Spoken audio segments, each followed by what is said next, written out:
마음의 세 가지 보물인 공감, 양심, 성찰은 내면의 안내자들로 이들의 뿌리이자 실체인 마음 그 자체로 우리를 이끈다. 공감에 집중해서 자비를 실천할 수도 있고, 양심을 좇아 진실을 추구할 수도 있고, 성찰을 통해 깨달음을 구할 수도 있다. 그러나 이 세 가지가 궁극적으로 도달하는 목적지는 마음 그 자체이다. 이 중 어느 것에 집중하느냐에 따라 기도, 명상, 봉사, 공부 등 다양한 수행법이 있다. 여러 수행법 중에서도 내면의 목소리에 귀 기울이고 마음을 찾아가는 가장 단순하면서도 직접적이고 보편적인 방법이 명상이다. 명상을 한다는 것은 무엇을 더하는 것이 아니라 자기적으로 하던 모든 것을 내려놓고 원래의 자연스러운 상태로 돌아가는 것이다. 어떤 의도적인 행동을 하지 않아도 심장은 여전히 뛰고 호흡은 이어진다. 감각기관이 열려 바람결에 흔들리는 나뭇잎도 보이고 바람이 피부를 스치는 것도 느껴진다. 바람이 실려온 꽃 향기를 감지할 수도 있다. 어떤 생각이 떠오르거나 감정이 느껴질 수도 있다. 모두 당신은 의도하지 않아도 일어날 수 있는 일들이다. 명상을 한다는 것은 우리 마음에서 일어나는 이 모든 것들을 깨어있는 의식으로 지켜볼 뿐 어떤 것에 집착하거나 따라가지 않는 것이다. 마음 속에서 일어난 생각이나 감정을 변화시키거나 없애려 하지만 않고 그것을 좋다, 싫다 평가하지 않고 있는 그대로 지켜보면 생각이나 감정이 차츰 잦아든다. 생각과 감정이 잦아들면 생각과 생각 사이의 공백이 점점 커져 생각이 아닌 생각의 배경이 되는 의식을 점점 더 분명히 인지할 수 있다. 마음이 마음을 들여다보는 것이다. 생각이 줄어들고 의식이 명료해지면 어느 순간 인식 대상으로서의 의식과 인식하는 주체로서의 의식 사이의 구분이 사라지고 오직 하나의 의식만 남는다. 관찰하는 나와 관찰 대상으로서의 나가 완전히 하나가 된다.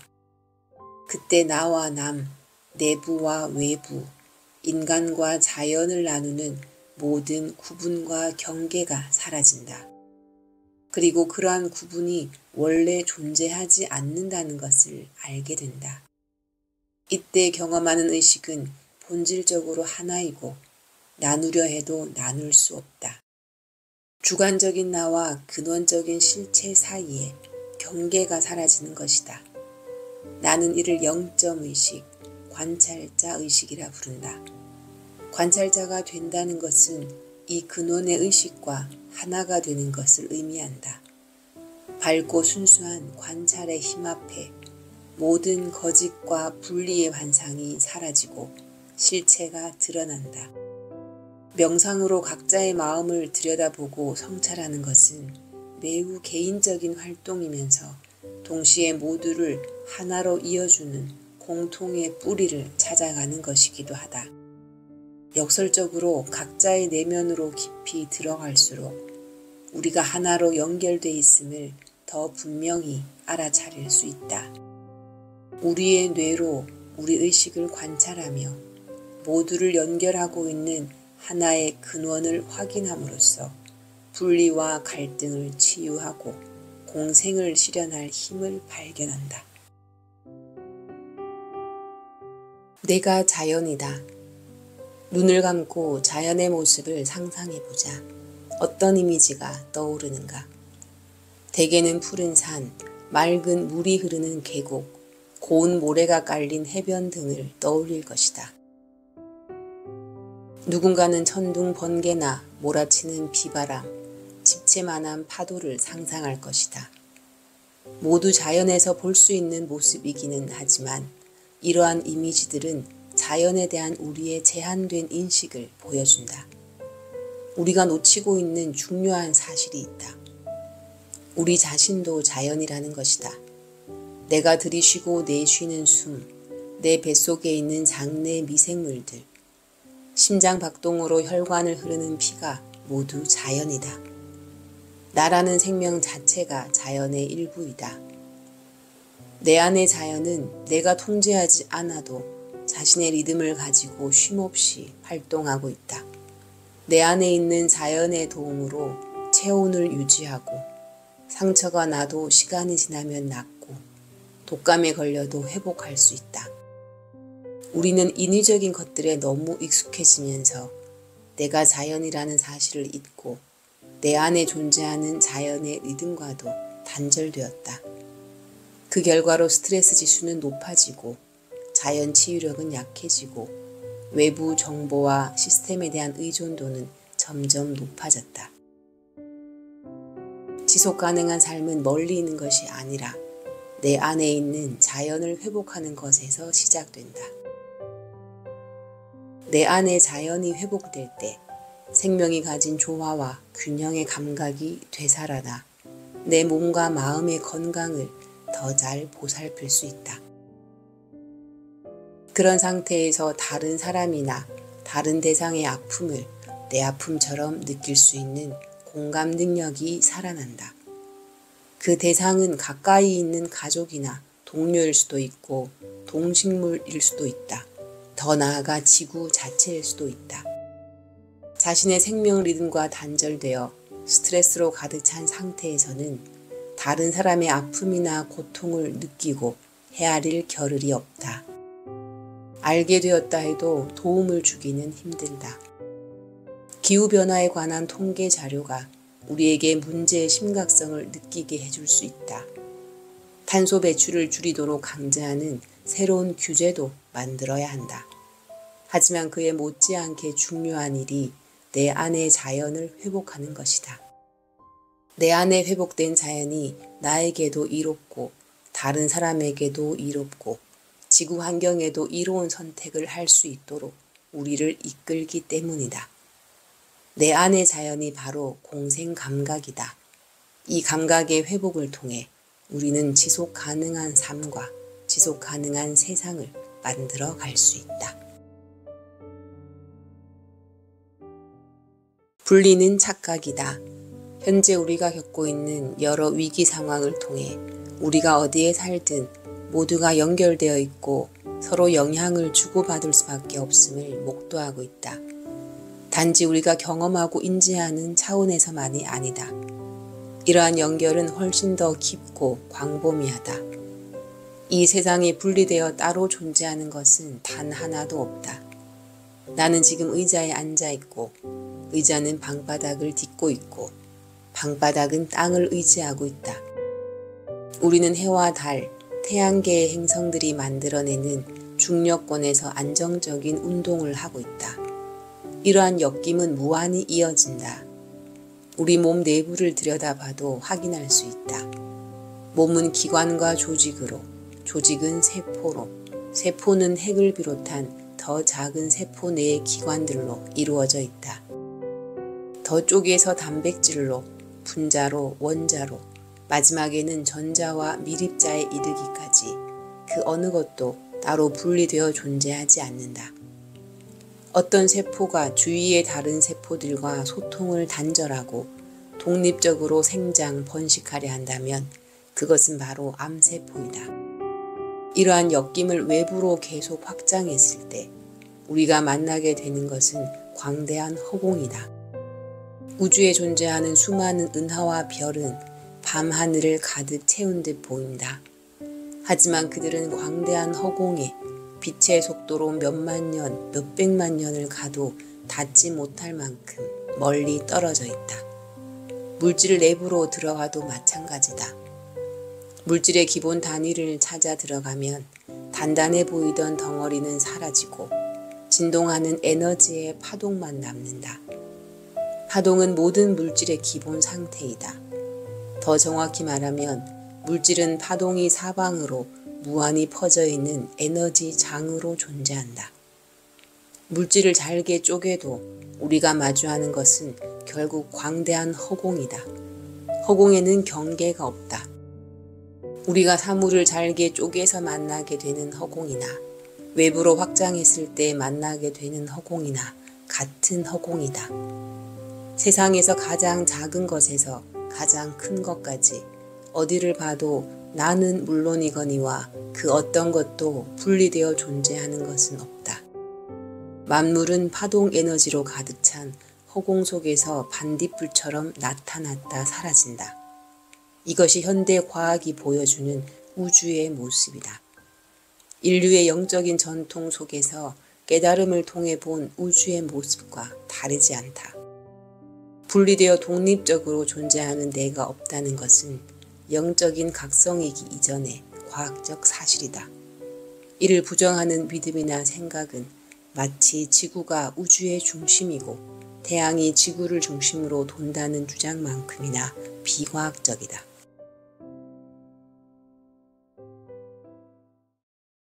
나는 지구 시민입니다. 개인이 우주여행의 기회를 얻는다는 것은 불과 몇 년 전만 해도 공상에 지나지 않았다. 하지만 최근 민간 우주 개척 기업들이 새로운 기술을 개발하여 비용과 위험이 획기적으로 줄어들면서 이제는 현 세대 생애 내에 충분히 실현할 수 있게 되었다. 당신이나 나에게도 우주여행의 기회가 찾아올 수도 있다. 여행을 갔다가 어느 행성에 불시착했다고 한번 상상해보자. 그곳에 우리와 다른 지적인 생명체가 존재하고 그 생명체가 우호적인 관심을 보이며 당신에게 접근해 왔다고 하자. 그 지적인 생명체가 당신에게 던질 첫 질문은 무엇인가? 당신의 이름을 물을까? 성별이나 나이를 물을까? 아니면 직업을 물을까?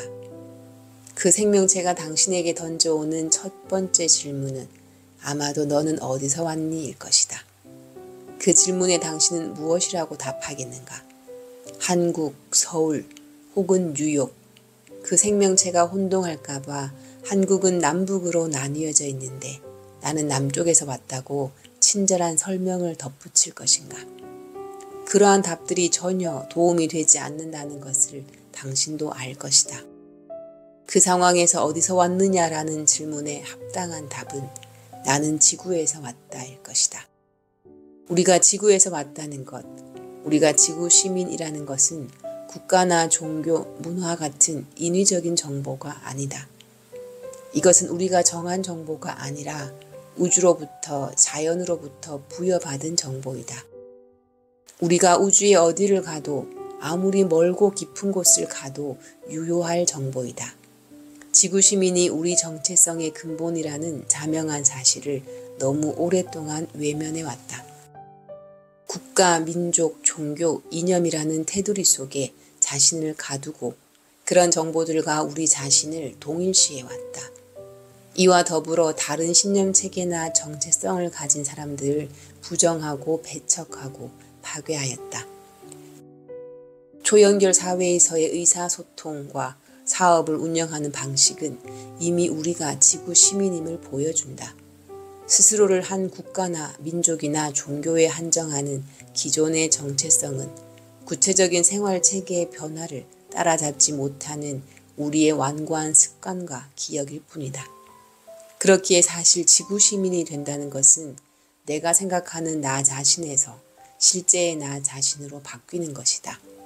이는 지금의 기술 수준 때문에 가능한 것이 아니다. 처음부터 단 하나의 지구가 있었을 뿐이고 지금도 그러하기 때문이다. 그 외 모든 구분과 경계는 사실 인위적이고 편의적인 것에 지나지 않는다. 그러한 전통적인 경계들은 현실에서 일어나는 변화의 압력에 이미 허물어지고 있다. 우리가 지구 시민이라는 것은 이제 관념적인 당위가 아니라 구체적인 현실이다.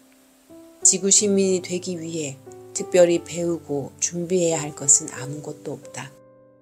그동안 자기 정체성과 그 정체성을 지탱해온 신념체계가 더 이상 상황에 맞지 않다는 것을 직시하고 마치 몸이 자라서 그동안 입었던 옷을 벗는 것처럼 그 정보의 껍질을 벗어버리는 선택이 필요할 뿐이다. 어릴 때 입었던 옷이 작아져서 더 이상 못 입게 되었을 때의 느낌을 기억해보자. 그 옷은 지금껏 당신 몸을 감싸고 차가운 바람과 뜨거운 태양으로부터 당신을 보호해왔다. 당신이 안전하게 성장할 수 있도록 지켜주었다. 당신에게 그 옷을 입고 살았던 날들은 여전히 즐거운 추억으로 남아있다. 다만 이제 당신이 자랐기 때문에 그 옷이 필요 없어졌을 뿐이다. 몸이 자라서 옷이 맞지 않을 때는 옷을 벗는 것이 자연스러운 일이다. 그 옷을 고집하는 것이 이상한 일이다. 마찬가지로 지구 시민이 된다는 것은 무엇을 버리는 것도 아니고 새로운 뭔가가 되는 것도 아니다. 있는 그대로의 나 자신이 되는 것이다. 우리가 지구 시민이라는 사실을 받아들이면 차이는 더 이상 갈등 요소가 아니다. 문화, 인종, 종교, 신념의 차이는 공존하는 다양성으로 받아들여질 것이다. 갈등과 분쟁의 씨앗이 아니라 인류 문화를 더 포용력 있고 풍부하게 만드는 원천이 될 것이다. 당신이 바로 그 사람. 사람들은 대개 자신이 매일 반복하는 일상의 일을 작고 하찮게 느낀다. 집에서 밥하는 일이 지구와 무슨 상관이 있을까 생각한다. 그런데 사소하게 느껴지는 작은 일들이 지구 환경이나 우리 미래와 다 관계가 있다. 지구 경영을 위해서 나는 밥을 짓는다.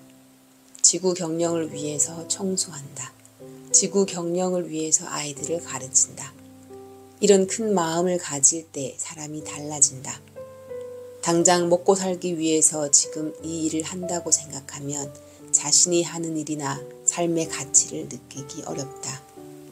어디에서 누구와 무엇을 하든 자신의 모든 활동이 지구와 연결되어 있고 지구 경영에 기여한다는 생각이 있을 때 일상의 모든 것이 가치 있게 변한다. 인간에 대한 사랑, 지구에 대한 감사함, 인성에 대한 믿음을 가지고 모든 개인이 이와 같은 마음을 선택하고 그 마음에 따라 행동하도록 돕는 것이 지구 경영의 길이다. 규칙과 시스템으로 통제하는 것이 아니라 모든 사람이 자신 안에 있는 양심과 공감 능력의 안내에 따라 나와 전체를 모두 이롭게 하며 질서와 조화를 이루는 것이 내가 그리는 공생의 길이고 지구 경영의 꿈이다. 공생과 평화로 가는 길은 치열하게 싸우며 가는 길이 아니라 서로 돕고 같이 놀면서 가는 길이다. 그 과정에서 서로의 상처를 보듬고 치유할 수 있다. 공생과 평화는 목표이면서 동시에 과정이다. 공생을 연습하면서 공생을 이루고 평화를 실천하면서 평화를 실현한다. K-팝 스타인 방탄소년단을 보면 신명나게 노래하고 춤추는 가운데 사람들을 행복하게 하고 용기를 주며 사람들의 마음을 어루만진다. 그리고 한국을 알린다. 각자 자기가 가진 재능들을 사용하면 된다. 굳이 조직을 만들 필요도 없다. 마치 공연 때 서로 모여서 어울리고 메시지를 전하다가 공연이 끝나면 각자의 삶으로 돌아가는 BTS 아미들처럼 사회관계망 서비스를 경계할 필요도 없다. 유튜브든 인스타그램이든 틱톡이든 모든 수단을 자유롭게 사용하면 된다. 그 속에 빠지지도 말고 배제하지도 말자. 자유롭게 넘나들면서 공생의 메시지를 나누고 지구 시민의 삶을 나누면 된다. 중요한 것은 자신이 알고 느끼는 것을 혼자만 간직하지 말고 주위 사람들과 진실하게 소통하며 나누는 것이다. 깨어있는 사람들, 밝은 의식을 가진 사람들이 전하는 메시지에 공감하고 서로를 응원해 주는 것이다.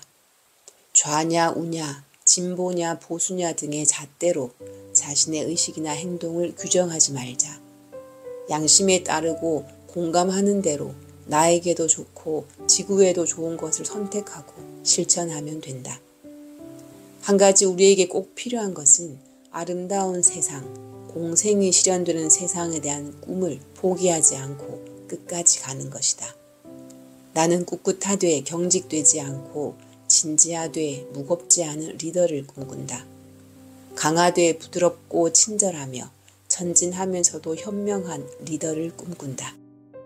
다른 사람들의 고통을 함께 아파하고 좋은 일에 함께 기뻐하는 착한 마음을 가진 리더를 보고 싶다. 에고와 양심을 구분할 줄 알고 두 가지가 다른 소리를 낼 때 양심의 소리를 따르는 리더를 바란다. 세상을 지배하려는 야심이 아니라 세상을 살리겠다는 비전을 품은 리더의 출현을 꿈꾼다. 명확한 삶의 목표가 있는가라는 질문은 흔한 인생 조언 같아 진부하게 들릴 수도 있다.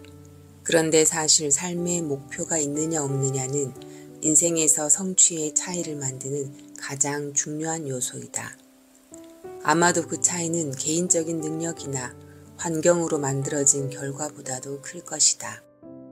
내 경험을 통해서도 확인했고 여러 연구 결과를 통해서도 확인했다. 삶의 목표가 무엇인가? 당신은 이 질문을 언제 자신에게 처음으로 던져보았는가? 가장 최근에 이 질문에 대해 생각해 본 적은 언제였는가? 지금 바로 답을 한다면 뭐라고 하겠는가? 인간의 뇌는 마지막 숨을 거두는 순간까지 변화한다. 삶의 최종 산물로 남는 것은 경험의 종합으로서 살면서 우리가 얻는 삶에 대한 이해와 통찰 그리고 느낌이다. 그렇기에 우리 가슴에 느낌이 있고 뇌가 활동하고 있는 한 너무 늦을 때란 없다.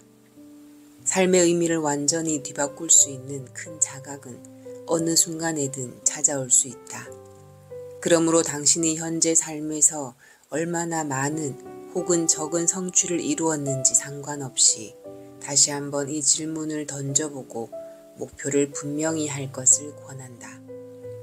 우리는 보통 목표를 정할 때 자신이 가장 원하는 것이 무엇인지를 질문한다.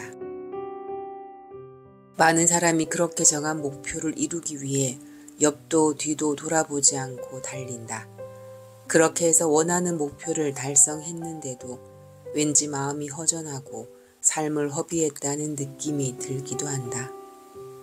그런 허전함을 피하고 싶다면 내가 가장 원하는 것이 무엇인지를 묻기 전에 다음 두 가지 질문을 먼저 해보자.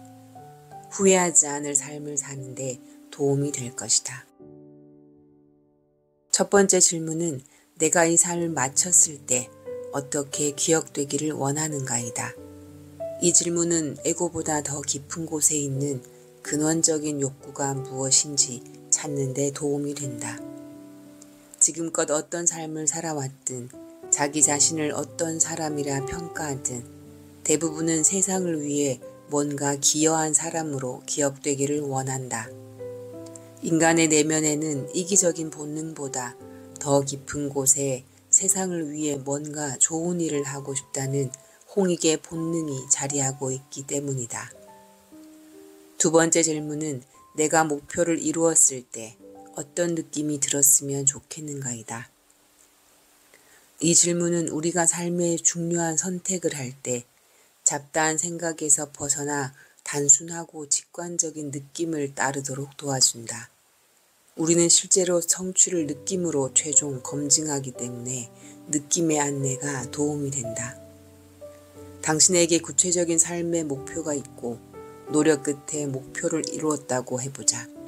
당신이 다른 사람들과 크게 다르지 않다면 외형적인 성취만으로 삶의 목적을 다 이루었다고 받아들이지 않는다. 대개는 가슴의 느낌을 통해 확인한다. 만약 가슴에 별 느낌이 없고 만족감이 들지 않으면 이것이 아니었나 생각하며 그렇다면 내가 정말로 원하는 것이 뭐지라고 다시 묻게 될 것이다. 그러니 어떻게 느끼고 싶은지를 먼저 물어보라는 것이다. 충족감, 자신감, 긍지, 떳떳함, 후회 없음. 당신이 원하는 어떤 느낌이 있을 것이다. 그 느낌을 확인한 다음에 무엇이 자신에게 그러한 느낌을 줄 것인지 다시 질문하는 것이다. 당신이 정말로 원하는 것은 자신이 원한다고 혹은 원해야 한다고 생각하는 것과 다를 수 있다.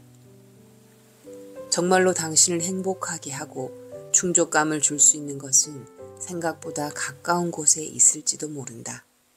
자신이 원하는 느낌을 구체적으로 표현하는 말은 사람마다 다를 수 있지만 그것들을 다 담을 수 있는 포괄적인 단어를 찾는다면 아마도 완성에 가까울 것이다.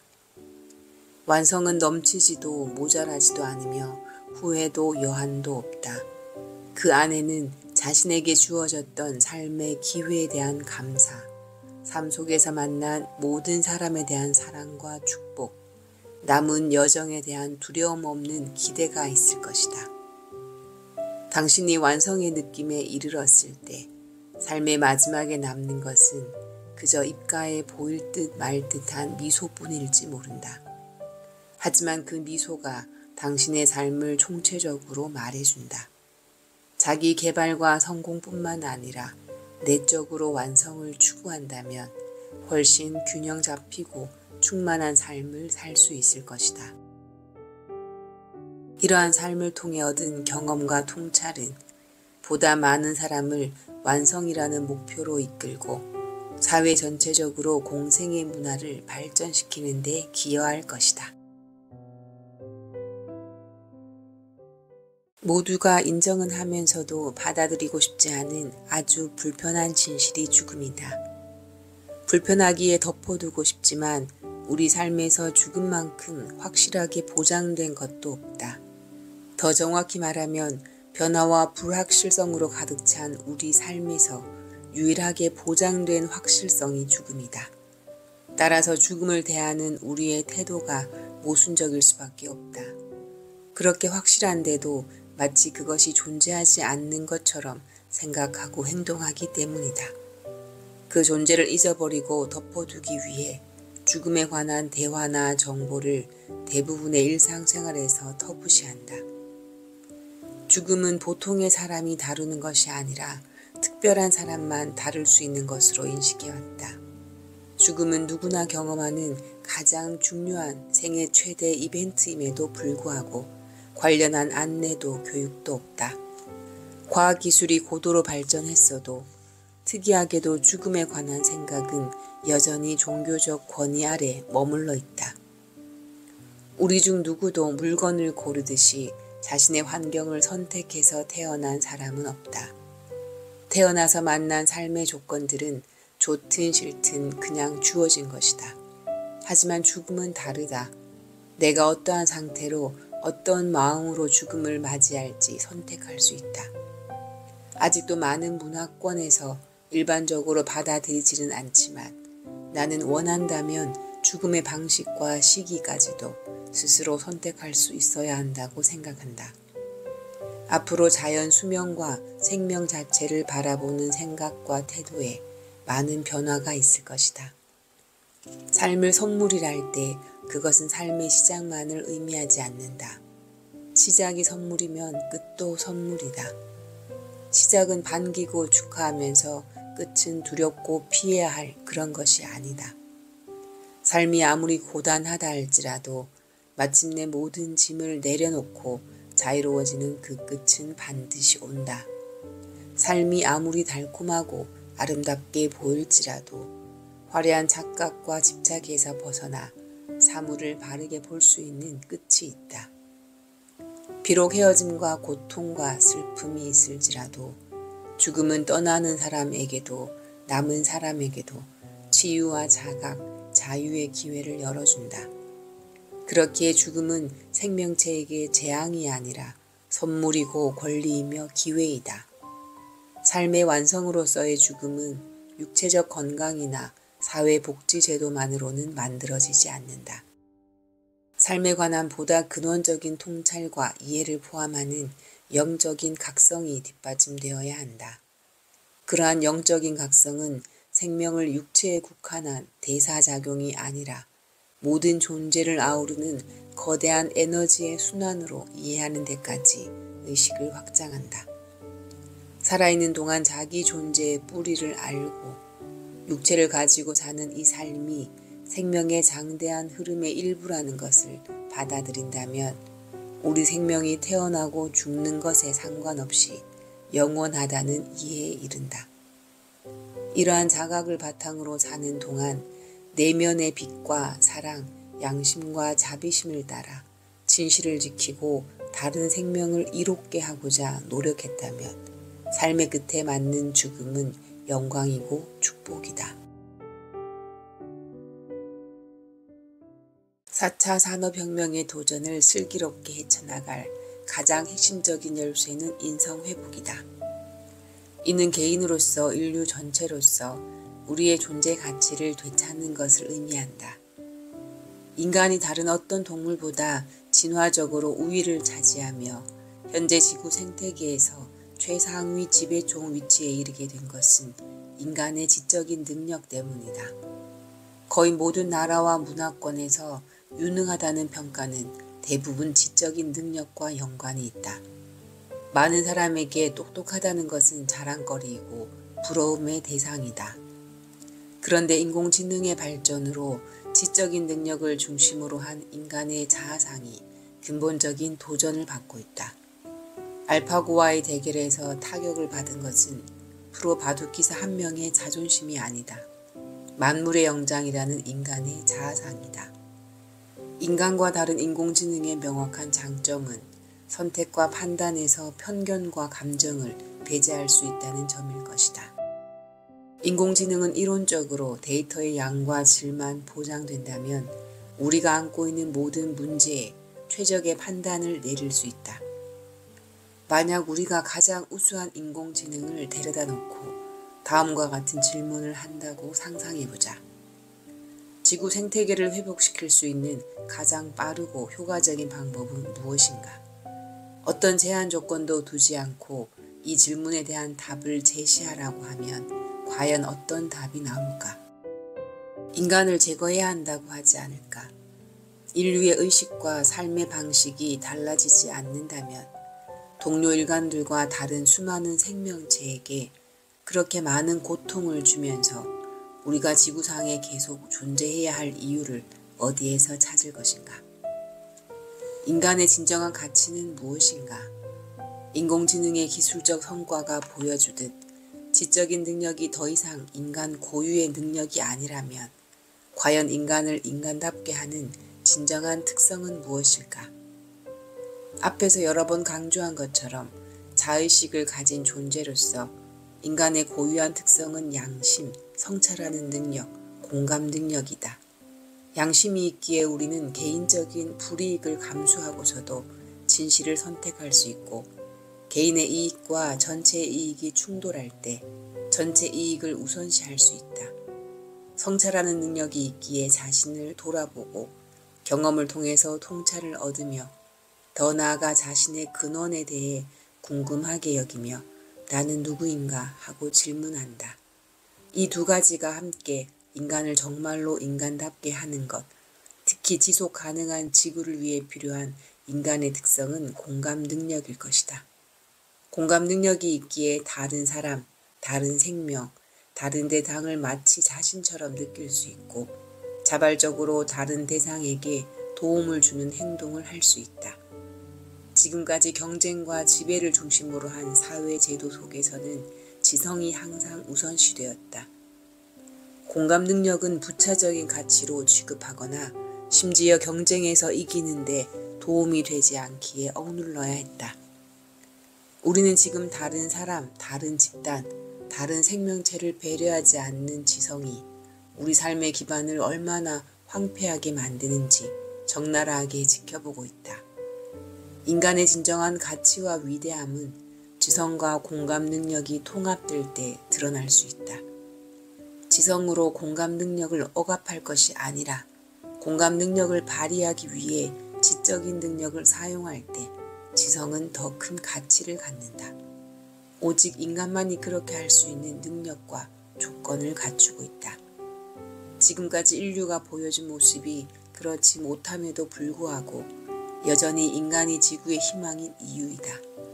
인간이 지구에 사는 모든 생명의 희망이다. 나는 우리에게 그 희망을 현실로 만들 힘이 있다고 확신한다.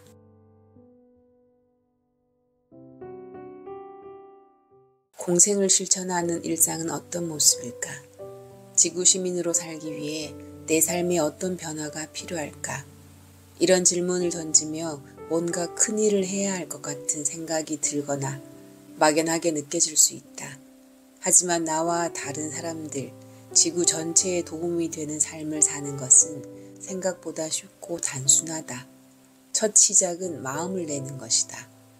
우리 안에 자신의 이익만이 아니라 지구와 모든 생명이 건강하고 행복하기를 바라는 밝고 큰 마음이 있다는 것을 인정하고 그 마음을 소중히 여기는 것이다. 이 마음은 우리 안에 있는 성인의 마음이고 하느님의 마음이다. 인간의 위대함은 바로 이러한 마음을 가질 수 있다는 것이다. 누구나 이러한 마음을 가질 수 있지만 한번 가졌다고 그 마음이 늘 유지되는 것은 아니다.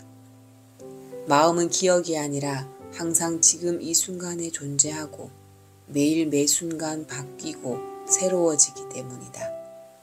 모든 사람이 잘 되기를 바라고 지구를 생각하는 마음은 언제 어디서든 가질 수 있다. 하지만 적어도 하루에 한 번은 그 마음과 깊이 연결되는 시간을 가지라고 제안하고 싶다. 나는 이른 새벽에 일어나 명상으로 하루를 시작한다. 내게 명상은 내면의 순수한 마음을 되찾는 시간이다. 명상이 가져다주는 밝고 청정한 마음에 내가 소중하게 여기는 목표와 꿈을 담고 정성을 다해 기도한다.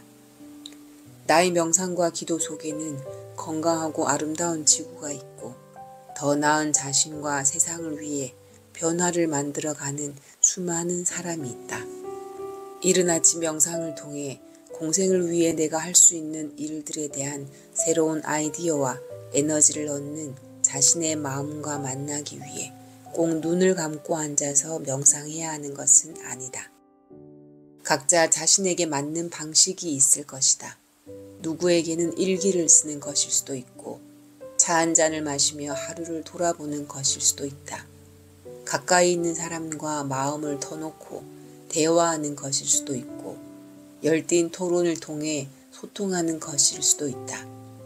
어떤 방식이든지 하루 중에 자기 경험을 돌아보고 자신 안에 있는 공생의 마음과 연결하는 시간을 갖는 것이 중요하다.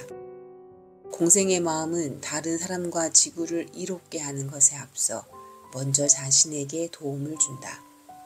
그 마음이 심신을 치유하고 뇌의 잠재력을 키워주며 영감과 에너지를 선물하기 때문이다.